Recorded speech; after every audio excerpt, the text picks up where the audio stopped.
Scanxiety is the very normal anticipation or worry of scan results or blood tests or any results for that matter. There's lots of things we can try and do to help with it.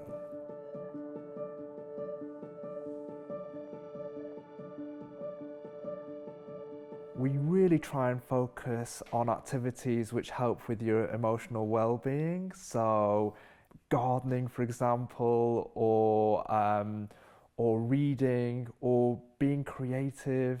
With activities like this which involve a sense of flow or connection, either with other people or activities, we are processing our emotions. We're moving away from that threat system, survival brain, and that can be really helpful with those feelings of uncertainty. So my way of coping with it is meeting friends, having coffee, going even to cinema, being with nature. I've got a few walks that I know I can do quite easily. There's a few longer variations if I'm feeling up for it, but otherwise just a walk around a small reservoir, gets a bit near water, a bit near the trees. It's really good for your soul. Very close up to a scan, we say it is workable for you to distract yourself if that's helpful. However, distraction techniques, if they're used all the time, then it becomes unworkable because you're not processing the feelings, you're not grounding yourself, and over time that can build. It's all about balance. The power of the mind is very strong. It creeps up in me and I'm aware of it the most in the middle of the night when I can't sleep. And so I've started using a meditation app, and one of the things that they talk about in there is when you're trying to fall back to sleep and a thought comes into your mind, acknowledge that it's there and think there's nothing you can do about it in the middle of the night, and let it go. That one about, the thoughts coming into your head, you put them in a leaf and they go down the water. I thought that was really helpful. So you're worried about the scan, just think about it, put it onto this leaf and it'll go away down the river. Scanxiety can manifest itself very physically, so if you're able to focus on breathing techniques, if they work for you, mindfulness, which a lot of people with ovarian cancer find helpful, and also they can use those in the waiting room. So square breathing is where you're looking at a picture in the waiting room and you're just regulating your breathing in relation to that. So an in-breath, pause, out-breath. Dropping anchor is literally just sitting in the here and now, so noticing your feet on the floor, grounding yourself, acknowledging difficult thoughts, bringing it back to the here and now. I think one of the other things that I found really useful was actually acknowledging my feelings, acknowledging my thoughts, acknowledging the anxiousness that I'm actually feeling. Not try and fight it, not try and ignore it. But for not me, let it run away with you. Exactly. Not let it run away with you. But it was like a lot of it came at night where I would have insomnia, where I couldn't sleep because, my mind was just racing at 100 miles an hour with all these scenarios. But it was actually just acknowledging that and not fighting it, because trying to fight it and force myself to sleep wasn't helping either. But that really helped me, because I would then feel a little bit more at peace, because it was kind of like I'd given it the vent that it needed, and it's kind of like that whole thunder has run out.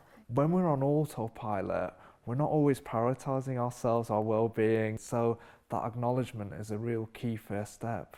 There's lots of different options. Sometimes it's talking to a professional, be that a cancer support specialist or a cancer nurse, because they will understand this, and I know the support that Target Ovarian Cancer offers, speaking to somebody to help normalise the feelings or the strong emotions associated with scanxiety can be really helpful. For some people, they like a more formal approach, so an approach called cognitive behavioural therapy, which looks at your thoughts, your behaviours, your emotions, and helps you make sense of that and strategies to help with that. Increasingly, working with ovarian cancer, we talk about third wave therapies, which include acceptance and commitment therapy, mindfulness-based cognitive therapy, and compassion-focused therapy. And what they highlight, and why we like them, it normalises what you're feeling. It's saying these thoughts, these feelings, these emotions are completely normal. Acceptance is something we talk a lot in regard to scanxiety, and acceptance isn't a passive process. It's not saying that, look, I'm okay with this diagnosis, I'm okay with this result. Acceptance is acknowledging what you're going through. It's a very proactive process of focusing on these feelings, changing your relationship with them, and able to sit with those while focusing on what's important to you, what are your values, what is the life you want to live going forward. The mantra that I adopted, this is post kind of like surgery and getting the NED, was that if it hasn't happened, don't worry about it. So take each step as it comes. So if I've got a scan appointment, we'll go do the scan, and that's all we're going to worry about. The results, we're not going to worry about the results until they actually come. And I think that's really held me in the last year of now not being in active treatment, but it never leaves the back of your mind.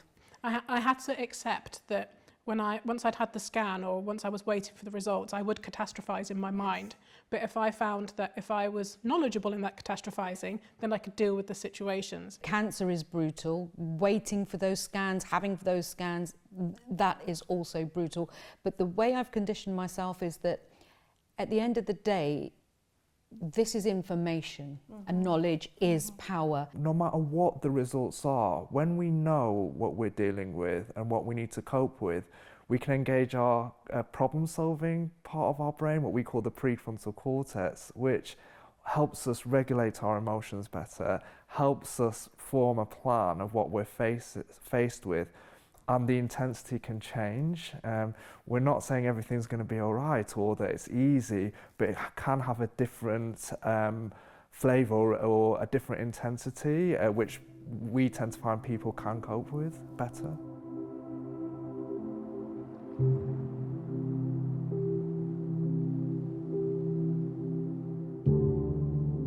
My one tip for dealing with scanxiety is to acknowledge that those thoughts are completely normal. To be able to deal with them, you have to accept that they're there.